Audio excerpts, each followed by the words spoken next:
Welcome to the mysterious world of Magic Island, a place where anything can happen. Lost to time, hidden by strange forces, and filled with secrets that stretch beyond the imagination. Our heroes have set sail into the unknown, where adventure, danger, and discovery await them at every turn. Each episode brings them closer to unlocking the island's mysteries, but with new challenges. Who knows what they will uncover next? Now sit back and close your eyes. Let the theater of the mind take you on a journey to Magic Island.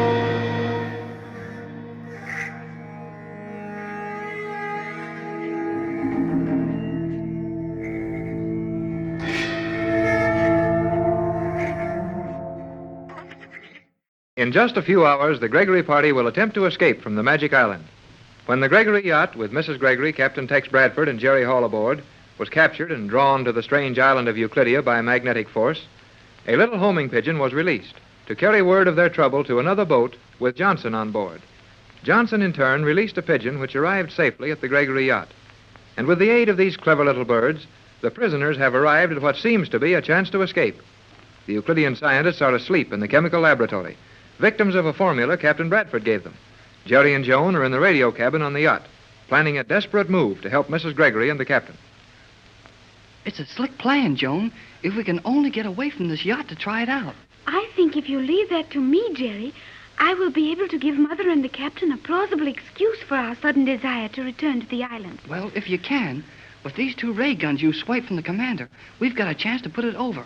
But I guess we'll have to get the plan all worked out before we leave here. There won't be any place we can talk without being heard once we get down inside that blamed island. Oh, yes, Jerry. We may go to the sound channel, for one. Yeah, that's right. And there are many small rooms throughout the island where we may talk in privacy if the Euclideans are not using them. Yeah, if. There will be many of the chemists' private quarters vacant. Remember that every chemist on the island is asleep in the laboratory. Yeah, but it isn't the chemists we're worrying about. It's the electrical engineers and the radio operators and the submarine guards.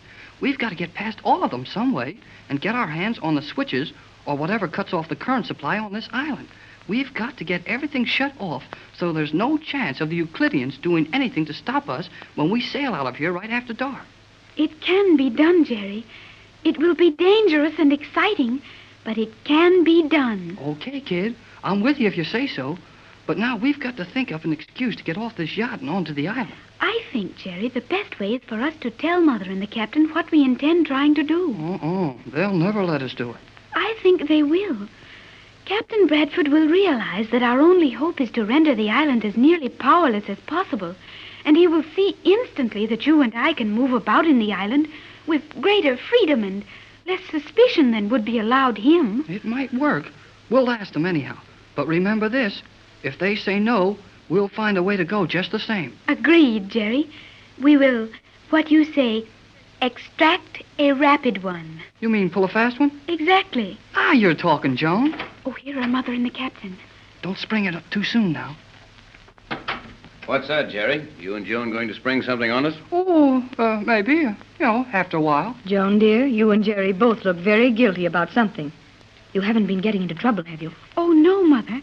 We merely have a little something to tell you and the captain after a few minutes. Well, I guess the mystery will keep. Just now, I've got to get a message to Johnson, and I've got to get it to him quick. You see, Jerry, Tex has run a wire through the holes in the sides of these boats and connected our transmitter to the aerial in the other boat. Oh, swell, Tex. That ought to help a lot. Yes, it will, but the batteries are nearly dead. I'm afraid to run the motors anymore for fear someone on the island will suspect something. I think it is very dangerous, Captain, to try getting a message to Johnson. These Euclideans will surely understand what you are trying to do. Don't you think, dear, that they were deceived about Johnson? That they believe Johnson came in here aboard his boat, don't they? They do now, but it would take only a little suggestion to make them realize they had been tricked. Hey, hold everything. I got an idea. What is it, kid? Well, it's pretty sure these Euclidean guys believe that McLeod is Johnson, all right? Yes, Jerry. They believe that, as they had only heard his voice over the radio. Then why not get Mac in here now? Let him send the message to Johnson, and that might help the idea along. I'm afraid of that, Jerry. Why, Pat? Because they'd surely recognize the different voice when they heard it over the radio. Just now, they believe Mac is Johnson because he's only spoken briefly to G47, pretended to have a sore throat then. But if he were to attempt to send a message... No, I think it'd do more harm than good. You're right, Pat. Sorry. Guess my idea wasn't so hot. Never mind, Jerry. You will get another one someday. Hey, I get 'em all the time. Now, you two stop quarreling and give us a chance to send a message. Perhaps you'd better do it, Tex. You can work the initial code into it without writing it down. I'd have to scribble it out first. Right. I'll see what I can do. Now, you can check this for me, Jerry. Mm-hmm. Copy what I send. Then we'll see if I hit the code accurately and all enough for Johnson to decipher it. I'm afraid if I write it out, it'll sound so cut and dried anyone would know what I'm trying to do. I'm ready. Go to it. May I copy it also, Captain? Sure, Joan, but you may find it a little fast when you're not used to it. I will try and keep up with you. Quiet now. Let Tex get his message over. Wait a minute. I'm sorry to butt in, and I know that message is important. But I've got to say just one more thing. All right, Jerry, but time's worth money now. I know it, but I think you'll see where this is worth the time. Now, wouldn't it be better if you could get that message out without the Euclideans being able to intercept it? I mean, even if they could hear it, wouldn't it be better to know it was at least getting past the edge of the island? Of course, Jerry, but that's impossible. All we can hope for is to get enough of the message outside the magnetic ring to do some good before they realize its value and stop our beam. But suppose your beam is being stopped at all times. Then the Euclideans have your message. They may take their time in deciphering it, but long before dark, before you are ready to attempt the escape, they will know your plans and be ready to spoil them. I know all that, Joan, but we've got to take the chance. Oh, no, you don't, Tex. Look, if you let Joan and I try something... That is right, Jerry. I feel this is the time to tell them. Tell us what? Have you two a plan of real value? We think it is, but you've got to let us tell you the whole thing before you say no. Well, get on with it, son. If it sounds possible, we'll let you try it anyhow. There, Jerry, you see? Now tell them about it. Well, Joan and I figured we could get around a lot of places on the island easier than you two, because the Euclideans think Tex has got all the sense in this outfit. Go on, Jerry. And the first thing we need right now is to be sure of two things. First, that we can get a message to that boat Johnson's on and let him know we're going to make a break for it. Right so far. And also, we must make sure that no one on this island will be in a position to stop us when we take the boat out after dark tonight. Well, of course, those things would be nice. But it's rather foolish to talk about arranging it so easily. Yes, I'm afraid you've taken on too big an order, Jerry. Oh, no, sir, we haven't. Now listen carefully to this. Joan knows a lot of the rooms in the island where we can talk without being heard on the rest of the island. And if we can make our way from one of these rooms to the other and take over control of each section we pass through, we can finally get the main control rooms and shut off all the electricity on the island. Then they can't make a move. And we can get our radio messages out first, then fix it so the boat can sail, and no one will ever know it till it's too late to stop us. Why, Jerry, that's madness. You and Joan will most certainly do no such thing. Not while I know it. Why, you kids wouldn't have a chance. I think we would have a very good chance, Captain. Oh, sure, Tex. Let us try it. Please. We can put it over. Please. No, Tex, I won't permit it. Neither will I. Why, you kids would just be getting started when one of those Euclideans would turn a ray gun on you. And when you woke up, you'd be prisoners in one of their submarine cells. Our escape would be hopeless, as we certainly wouldn't leave without you. But what if Jerry and I were using the ray guns ourselves and were very careful to let no one see us? What then? Well, of course, you might have a chance then, but where would you get the ray guns? I have 2 of them.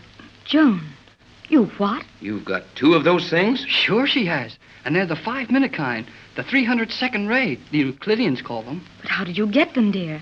I thought the Euclideans guarded those guns with their lives. When Jerry and I were in the laboratory and the gas fumes from the captain's formula put all the Euclideans to sleep, Jerry and I fell as if we were also overcome. And I took care to fall near the commander, almost on her, in fact. And when the others were all asleep and Jerry and I stood up to run out, I had both of the commander's ray guns hidden in my dress. Joan, that's one of the finest things I ever heard of. Joan, dear, your mother's so proud of you. Didn't I tell you she was slick? And now what do you think of our chances? You will surely allow us to go now, will you not? Well, I don't know. The idea of you kids running around inside that island with a couple of those ray guns doesn't make much of a hit with me. No, the guns make it even more dangerous. If you two were unarmed, you'd probably be taken without harm and merely confined in a cell. But with those things, you'd take chances and deliberately run into danger. No, I don't like it. Oh, but gee, Mrs. Gregory, if Joan and I did all right about getting ourselves into that laboratory and out again, and if Joan's clever enough to get those guns, we ought to have a chance to show what we can do. Yes, Mother. Jerry and I are quite capable of taking care of ourselves. And it should be our privilege to contribute at least a portion of the energy expended toward our ultimate freedom. She means we ought to get a crack at helping things along. Please, Captain Bradford, we will be very careful. Oh, sure, Tex. Joan and I will watch every move, and before we get caught, we'll run right back to you. How's that? Well, Pat, You'd let them go if I would, wouldn't you, Tex? Yes, dear, that's a big chance for them. If you and I fail to get off this island our own way, we've not only let them down, but we refuse them a chance to help themselves and all of us. You're right, Tex. I'm only being a woman about it. It's a little hard for me to think of Joan taking such chances. For 14 years, I've searched the world over for her. Now, only a few days after I found her, I must let her go again. Go into danger because of me. Oh, forget it, Mrs. Gregory. I'll take care of Joan. No matter what happens, I'll look out for her.